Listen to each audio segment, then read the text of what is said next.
क्या कभी थेरेपी के बारे में सोचा है? अगर हाँ, तो यकीन मानिए आप अकेले नहीं हैं।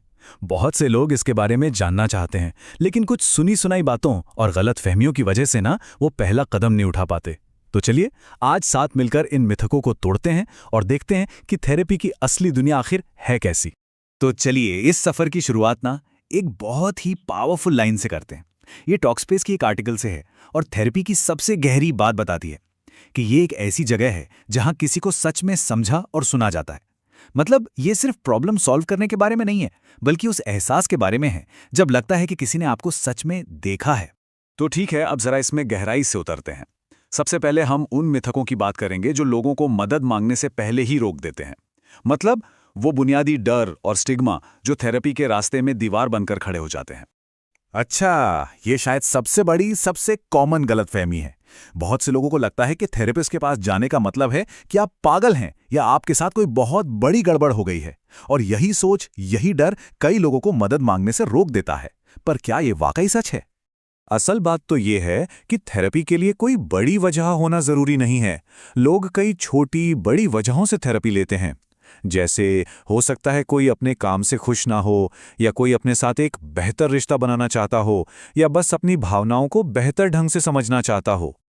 और देखिए, ये बात सिर्फ हम नहीं कह रहे, एक्सपर्ट्स भी यही मानते हैं। थेरेपी सिर्फ मुश्किल वक्त के लिए नहीं है, बल्कि ये तब भी बहुत फायदेमंद है जब जिंदगी अच्छी चल रही हो। आप इसे एक तरह का मेंटल जिम समझ सकते हैं, जहां आप वो स्किल्स सीखते हैं जो आगे आने वाली चुनौतियों में आपके काम आएंगी। अब आते हैं एक और बहुत बड़ी रुकावट पर। हमें अक्सर यही सिखाया जाता है कि अपनी प्रॉब्लम खुद ही सॉल्व करो। ऐसे में मदद मांगना कमजोरी की निशानी लगने लगता है ना? जैसे कि हम अकेले कुछ संभाल नहीं पा रहे। ये सोच बहुत गहरी बैठी हुई है।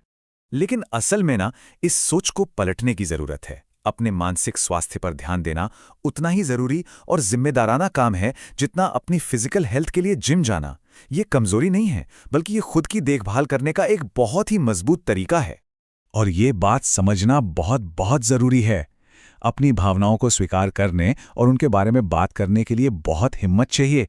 ये खुद के प्रति ईमानदार होने का सबसे बड़ा सबूत है, और ये कमजोरी नहीं बल्कि असली ताकत है।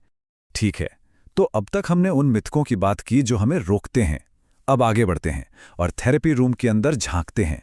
देखते हैं कि हॉलीवुड की फिल्मों से अलग असल में थेरेपी होती कैसी है। सोचिए, फिल्मों या टीवी शोज में क्या दिखाते हैं?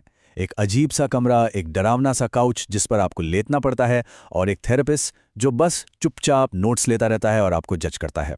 ये इमेज ही कई लोगों को डरा देती है।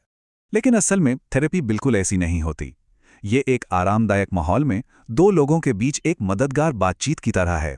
थेरेपिस्ट आपको जज करने के लिए नहीं, बल्कि आपका सपोर्ट करने के लिए होते हैं। और सबसे बड़ी बात, वो ये मानते हैं कि अपने जीवन के एक्सपर्ट आप खुद हैं। और यहीं पर एक बहुत बड़ा फर्क साफ हो जाता है कि थेरेपी दोस्तों से बात करने से अलग क्यों है। हाँ, ये एक बातचीत की तरह महसूस हो सकती है, लेकिन एक ट्रेन थेरेपिस्ट के पास वो स्किल्स और टेक्निक्स होती हैं जो आपके दोस्तों या परिवार के पास नहीं होती है। चलिए अब बात करते हैं कुछ प्रैक्टिकल सवालों की।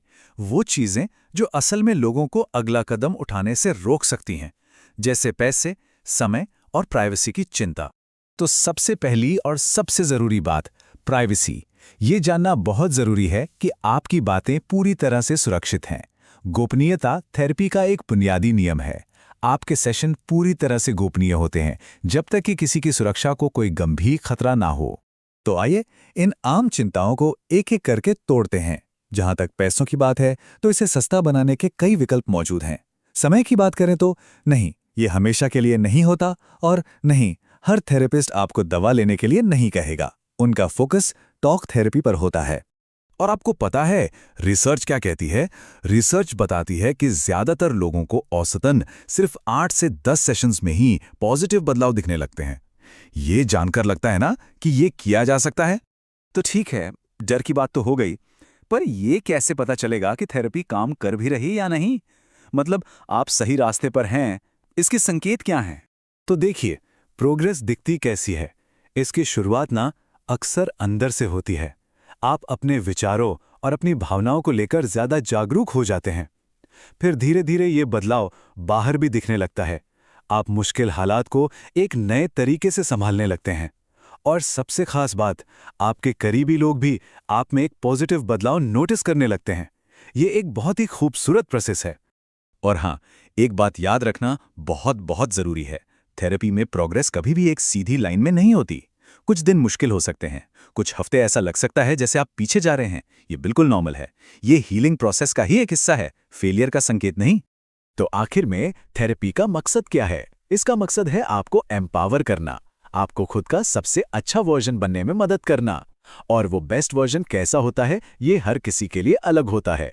तो थेरेपी से जुड़े ये जो डर और गलत फहमियां हैं ना, ये सब सिर्फ बाहरी शोर हैं। असल में ये खुद को बेहतर समझने और बनाने का एक रास्ता है। और इसी सोच के साथ हम आपको एक सवाल के साथ छोड़ जाते हैं। आपका सबसे बेहतर संस्करण कैसा दिखता है? ये एक ऐसी यात्रा है जिस पर पहला कदम उठाना हमेशा सार्थक होता है।